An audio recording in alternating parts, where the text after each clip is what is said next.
Bien, entonces en este graph set, pues teníamos esto para evitar justamente todo lo de los rollos de los detectores, los tiempos y demás, con lo cual debe tener mucho cuidado. Ahora nos toca, ya que lo tenemos, este graph set aquí, pasar a un diagrama que es el diagrama del estilo COP.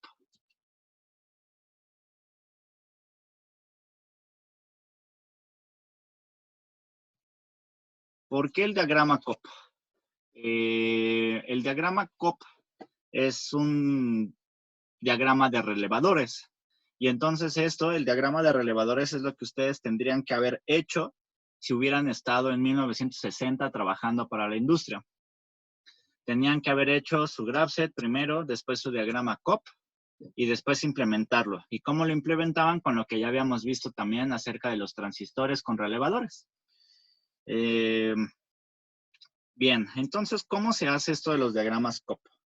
Básicamente se divide, bueno, se restringe de esta manera.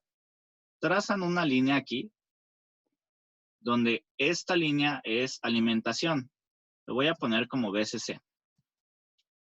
Esa línea comúnmente se las da, ¿no? Es una alimentación de corriente directa. Y antiguamente se manejaba 12 volts. Creo que en la actualidad se sigue manejando 12 volts. Pero más hacia atrás también se podía llegar a manejar 24 volts. Que en algunas ocasiones ya les he comentado que pues esta alimentación ha cambiado respecto a las nuevas tecnologías que han ido saliendo. Les comenté que había relevadores de 24 volts, relevadores de 12 volts, y actualmente hay relevadores de 5 volts que son los que iban a ocupar ustedes. Bien, entonces esa línea que pinté abajo del BCC es como la línea de su protoboard, la línea color azul o la línea color naranja. Quiere decir que en toda esa línea hay distribución de voltaje. Bien, entonces, primero, los diagramas COP o de relevadores son verticales. Entonces, aquí lo voy a poner que son verticales. Verticales.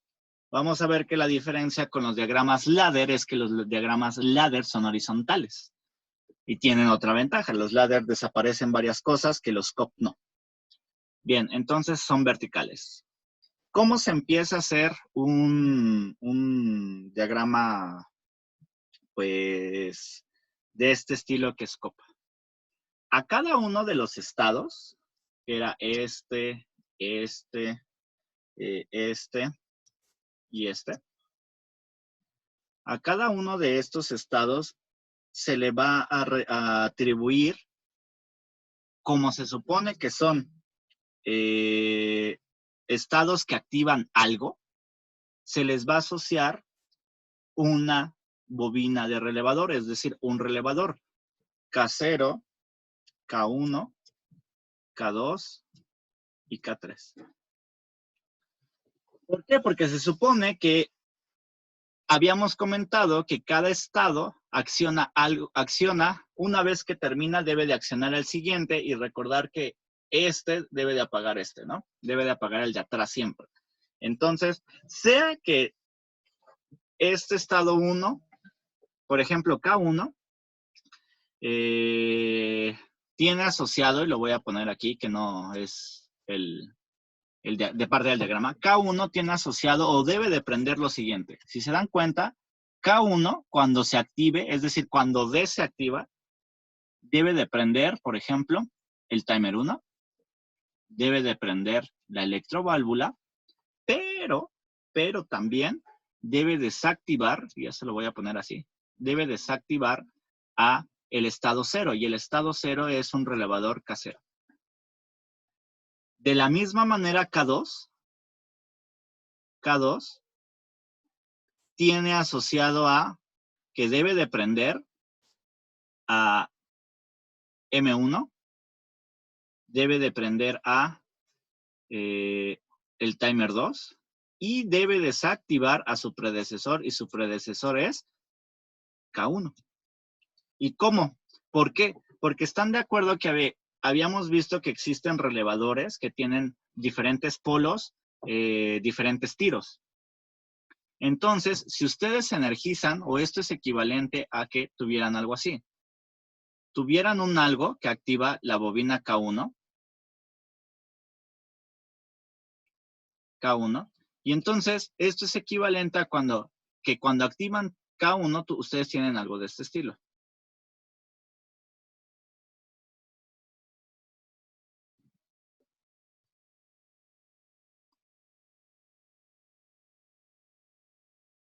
Esto tendrían en su relevador. ¿Están de acuerdo? 3 polos, 3 tiros. Es decir, lo que le conecten aquí en cada uno está completamente aislado. Quiere decir que le pueden conectar lo que sea a cada uno de forma independiente. Entonces, por ejemplo, si ustedes tienen la energía, que la voy a extender aquí, por ejemplo, si ustedes tienen la energía ahí, y al primero, por ejemplo, le pueden conectar el timer 1. En neumática, este es el símbolo de un timer. Le pueden conectar aquí el timer 1. Luego, le pueden conectar la electroválvula a este aquí, al que le sigue, la electroválvula. Pero, bueno, le pueden conectar aquí la electroválvula, por ejemplo. ¿Y cuál otro tengo? K0, ok. Y de alguna manera alambrar adecuadamente para que, lo voy a poner de hecho al revés. Voy a poner este como normalmente cerrado. ¿Por qué como normalmente cerrado? Porque a este yo puedo conectarlo con K0. K0 de esta manera. ¿Para qué? Porque, ¿qué es lo que va a pasar cuando K1 se active? Cuando K1 tenga energía, o el equivalente hacia 1 lógico, tenga su energía, fluye energía por aquí, ¿qué va a pasar? Pues este se va a cerrar, activando el timer 1 y la electroválvula 1 y desactivando este, que es desactivar K0. Esto, como lo estoy dibujando, sería un alambrado físico. No es el diagrama de relevadores, pero lo que quiero que entiendan es cómo está funcionando.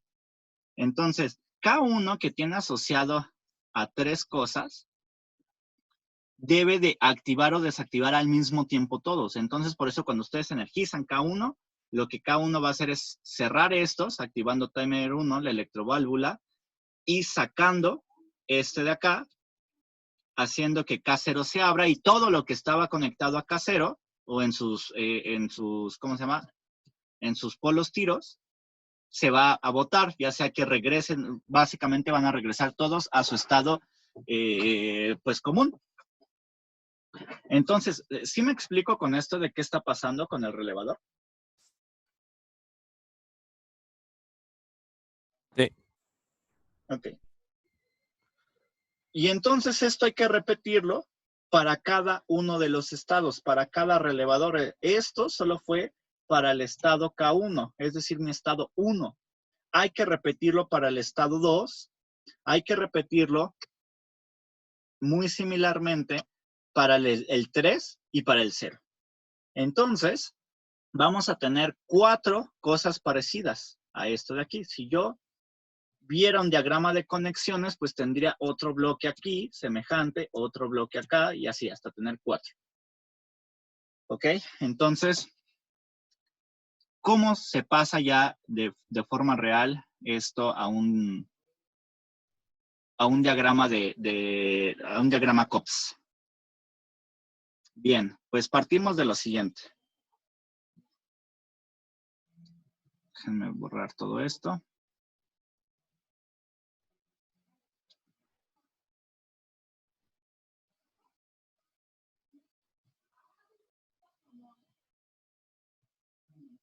Voy a borrar esto. Esto igual lo copian en su apunte. Bien. Entonces, ¿cómo se hace esto en diagramas de relevadores? Ok. Vamos a comenzar con el primer estado. El primer estado tiene asociado única y exclusivamente a nadie, o sea, no prende o apaga a nadie. Entonces, quiere decir que el K0 solamente está íntimamente relacionado con al siguiente que va a prender, que quiere decir que va a ser el estado 1, porque también hay que considerar eso. Y esto se hace a través de lo que ya habíamos visto, que son las células de memoria o el enclavamiento, el autoenclavamiento. Es hacer exactamente lo mismo. Comenzamos con quién me prende. ¿Quién me prende? ¿Qué sensor me prende? Pues me está prendiendo el motor de marcha ANT P negada. Pero recordemos que P negada es un sensor que está completamente conectado a la alimentación y es el único sensor, el único botón que no va a ir considerado directamente por debajo de la línea, sino va a ir arriba. Entonces, suponemos que P es un botón o un pulsador que viene justamente de alimentar o es el encargado de alimentar toda la línea. Aquí. Lo pongo aquí, mejor no, para que no se confundan. Mejor pongo esto acá. Entonces, viene de acá. No tengo espacio.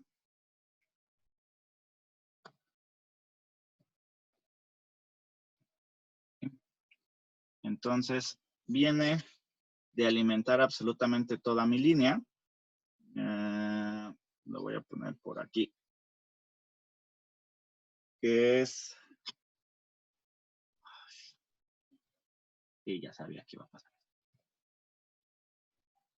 Otra vez redibujo mi línea.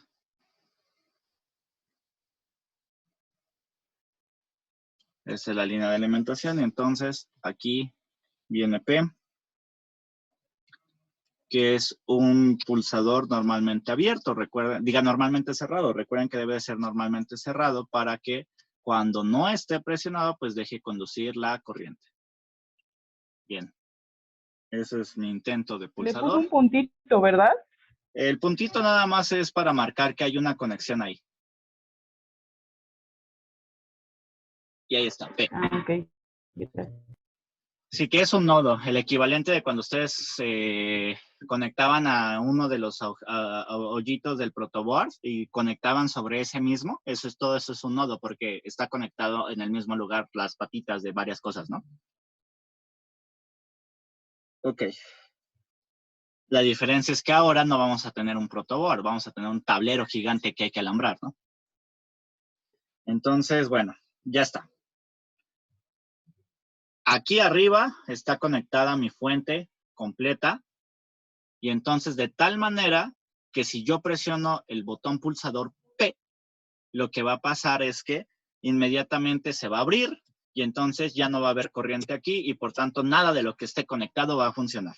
Todo va a regresar a como está en forma apagada y entonces, pues, si hay un motor funcionando, por ejemplo, el botón P se va a encargar también de apagarlo. Pero bueno, eso es un diagrama eléctrico que espero poder ver.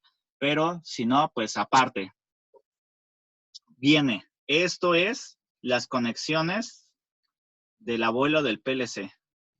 Y digo del abuelo porque recordemos que esto no es un PLC. Así no se ve un PLC. Porque esto es antes del PLC. Pero es la base de cómo se hizo para poder programar en escalera. Entonces, por un lado, tenemos el diagrama de relevadores que después se va a transformar en el programa del PLC y eso va a ir internamente en el PLC. Y por otro lado, el diagrama eléctrico, que quiere decir, ya tengo mi PLC por afuera y cómo voy a conectarle las cosas al PLC, ¿no? Entonces, pero bueno, continuamos con esto. Ya que tenemos nuestro botón P, pues fuera de eso, todo lo demás debe de ir abajo. Y el primero al que viene asociado es un botón M. Entonces quiere decir que cuando M esté cerrado, quiere decir que normalmente está abierto. Entonces tengo un botón pulsador y este es M. Recuerden que cuando tienen este simbolito arriba, un botón, quiere decir que son con resorte, que presionan y cuando despresionan ya regresa a la posición en la que estaban. Entonces, de tal manera que presionan M una vez y una vez que lo aprieten M es suficiente. M. Y entonces M tiene asociado a que prende K0. ¿Ok? Entonces K0 lo voy a poner hasta abajo, que es el que prende. Que es una bobina, que es la bobina de mi relevador, prende a K0. Y este sería, digamos, el final. Pero, ok, prende a K0, pero hay que considerar otra cosa. Ya tengo, ¿quién me prende? Ah, pues diga M.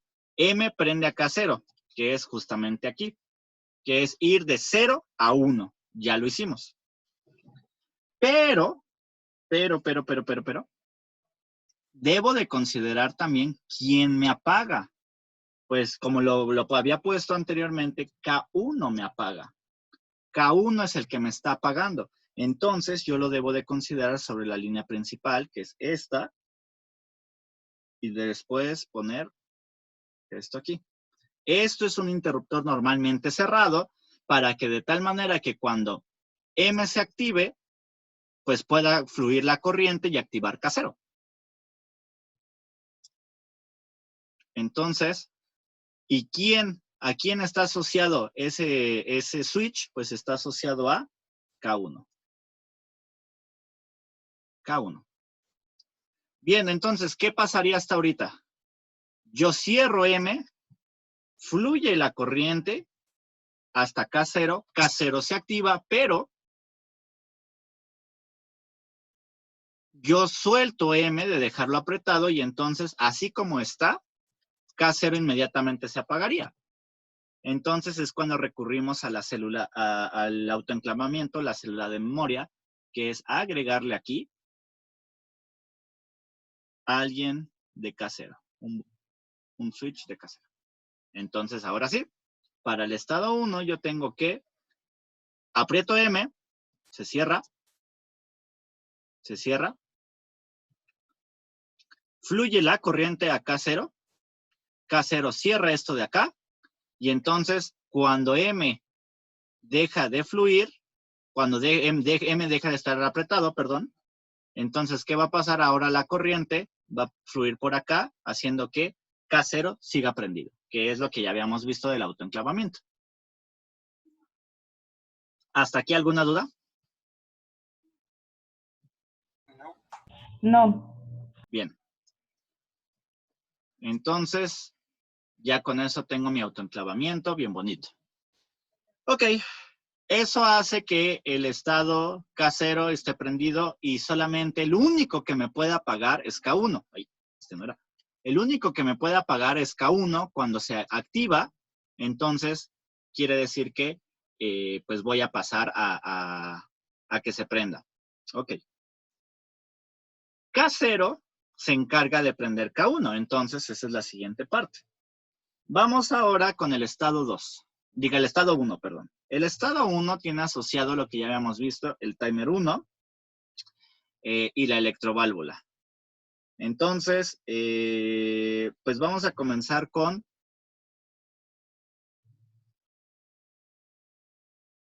poner una línea aquí.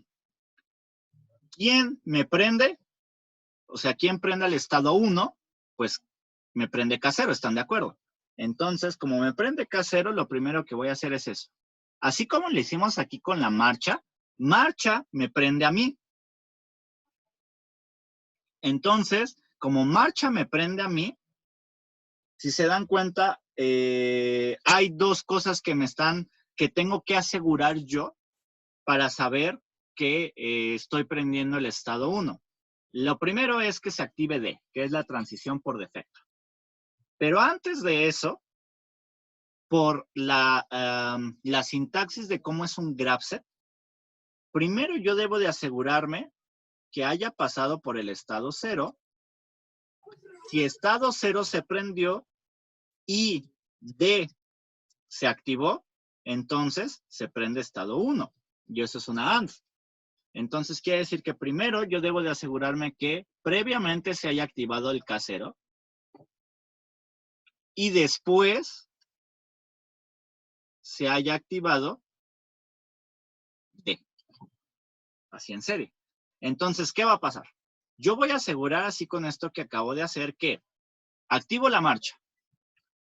Sucede el autoenclavamiento, que es este de acá. Y K0, perdón, está prendido indefinidamente. Eso hace que K0 se cierre. Aquí. Justo cuando yo presiono la marcha, eso es todo lo que está pasando. Todo lo relacionado a K0 se prende. Entonces, como K0 se prende, lo que estoy viendo ahora es que esto está cerrado, pero al tener esta AND, no importa, porque sigue sin activarse todavía mi bobina asociada a K1. Entonces, ¿hasta aquí se va entendiendo? Sí. Ok. Bien.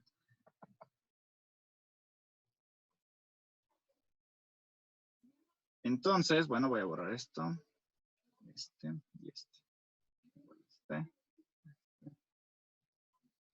Bien. Entonces, eso es la condicionante. Bien, ¿y a quién van a aprender? Pues van a aprender a mi bobina. Una bobina que es la asociada con el estado K1. Entonces,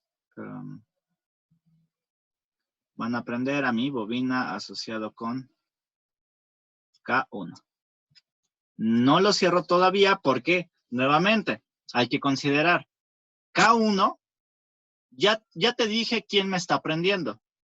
Pues el estado 0 y el estado ID son los que me están prendiendo. Pero, no son los únicos que me pueden prender. ¿Por qué? Porque cuando yo estoy realimentando, ¿quién más me puede prender?